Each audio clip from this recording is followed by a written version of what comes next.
Okay, so you have an idea. Maybe it's a business idea. Maybe it's an idea of how you want to ask someone out. Or maybe it's an idea of where you want to travel next. Okay, great. You have the idea, but now what's next? I feel like this is a stage that a lot of people get to, is they have the idea, but then what? The idea stays in their brain and it never goes anywhere. And this happens to everyone, right? This happens to me on a daily basis. I'm always coming up with ideas, but then do I always take action on it? Probably not. But okay, so you have this idea and you want to implement it. You really feel good about it. It really aligns with you. But what are the next steps? Well, I'm gonna tell you. First is write the idea down. Something I've found is that when I'm thinking about something in my brain, it's gonna be a lot harder for me to recall exactly, specifically what I was thinking about. And it's also gonna feel less real, right? Because it's just thoughts jumping around in my brain. You, I, everyone, we have a lot of those, right? So first, write it down. It helps it feel a little bit more real, and it takes it off of you and it puts it into the real world. So that's step one. Okay, so you've had the idea, you've written it down, maybe you've told your mom about it. I feel like I call my mom all the time and tell her my ideas. And you want to start making momentum, but then guess what happens? Your brain starts coming up with excuses or reasons why you shouldn't move forward with that idea. This happens all the time. And one great example is, so I've done a lot of small businesses where I'm having to go up to people and sell to them directly. Whether this is through a pop-up or literally walking around with a bag of hoodies at a tailgate when everyone's just trying to have a good time, and go up to them, interrupt their conversation, interrupt their good time, and try to sell them something. This is a good story. So my buddy and I, Gabe, we had a hoodie business that was called Beer Me. Promise we weren't in frats. And it had a pocket to hold your beer. I know, it's the most genius idea ever. And the way that we were selling those hoodies is we'd go up to people at tailgates or various other events and just walk right up to them and try to sell them a hoodie. Now, I think, everyone's experienced maybe some social anxiety or knows what it's like to be a little nervous to go up and talk to somebody. It's a lot harder when they're having fun and you're trying to sell them something. And Gabe and I would walk around and we'd be trying to pick out who's the best group to go sell to, or what people look like they will accept our approach the easiest. And I'll tell you, by the time we walked around the whole freaking stadium and we didn't find the perfect person to go talk to, right? Everyone seemed like they were in a conversation or whatever. And we had driven 45 minutes to Corvallis, Oregon to go sell at a Beavers game. So we looked at each other like, okay, well, we should either just go home, pack up, and, with our tails between our legs, or let's just go frickin' sell one of these gosh dang hoodies and go up to someone. So we did what, any college student would do and shotgun the beer, and then went and approached the first person. And just approaching the first person, I think they said no. I think they were not interested, but just getting the first words out of our mouth, just all of that fear of whatever getting rejected or it not going well just dissipated. And then we went and interrupted a ton of people. I think we ended up selling 20 hoodies, and it was a great day. But so the reason I tell that story is because this is something that you have experienced probably loads of times, maybe a different circumstance, where you want to go do something, you get all the way there and you freeze and you don't do it. But the second you do it, the second you get over that fear that your brain comes up with, it gets a lot easier. And I think once you fully understand that your brain, biologically and psychologically, wants to keep you safe, so whenever you come up with a new idea where you have to do something new, alert, danger, I'm gonna come up with a reason why you shouldn't do it. That's what your brain's thinking. So once you realize that and you accept that and you know that, okay, I had this idea, I wrote it down, I told my mom I'm about to go do it for the first time, just be prepared.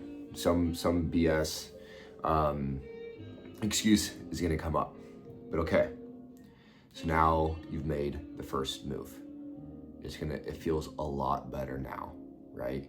You've actually put that idea into action. It's no longer an idea, it's an action.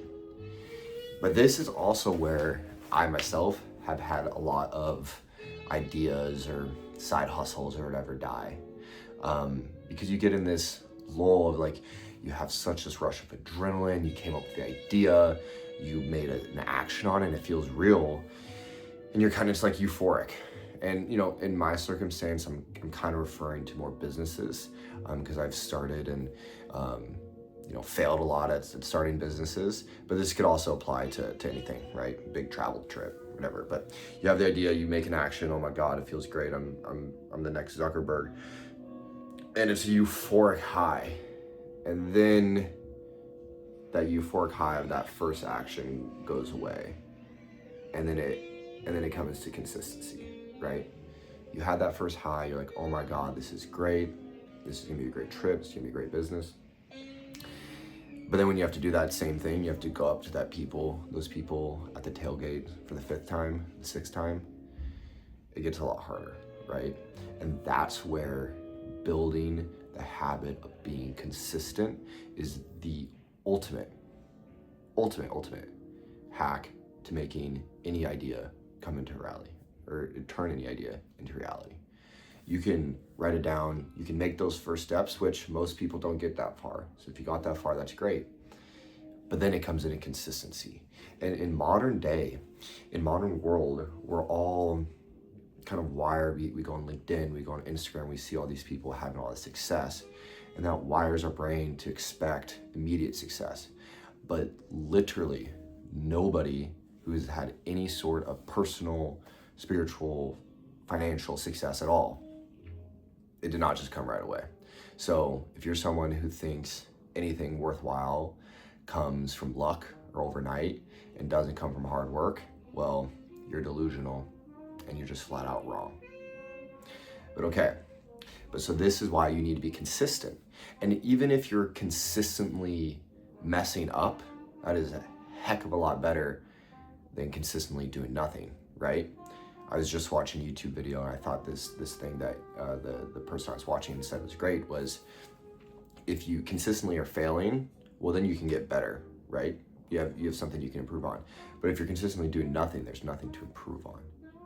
Okay, so what we've covered so far is write down the freaking idea. Maybe tell your mom or your dad or whoever will listen, and fight those excuses that are going, not if, they're going to populate, that's trying to prevent you from pursuing this new idea. And push through them until you get you make that first step, and you turn the idea into a real action, a reality. And then what you're gonna do is you're gonna be consistent. You're gonna consistently post on YouTube, something truthfully I haven't been doing, right? Because I got over that first fear of posting the first video, and then excuses kept coming up, right? But you're not gonna do what I did. You're gonna consistently post that video. You're gonna consistently make that cold call. You're gonna consistently look for the cheapest flights or whatever it may be. And just consistently do it. And it's inevitable. It is inevitable that if you consistently try, it'll lead to success in some sort. Might not be exactly what you thought about, but it'll lead to success in some sort.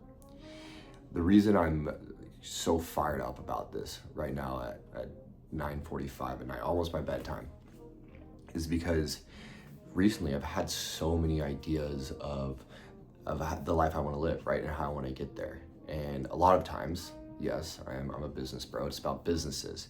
And I come up with all these businesses, but then there's no actions being made. And in reality, if I just sat down, I have an idea about kind of making a retreat business. If I just created a website and started cold calling venues, I could get a wait list going, and then who knows, maybe it could be a real business or maybe not, but then at least I would know, right? Compared to me not doing it and just sitting here, I'm not gonna know. And I want you and I want everybody who is a creative, who is someone who's innovated and who has ideas, to not get stuck in the perpetual flywheel of coming up with ideas but not doing it, and coming up with another idea and then not doing it, right? It happens to the best of us, but the only way to break out of that is by doing, is by writing it down, telling your mom or whoever, pushing through those automatic triggers that are come up in your brain to prevent you from doing it, and then being consistent. And if you do those 4 things for every idea that comes in your head, right? Well, maybe not every idea. Probably not enough time in the day. But every idea that really brings out your energy, if you do those 4 things, it will lead to a positive result that will positively impact your life. Thanks for watching.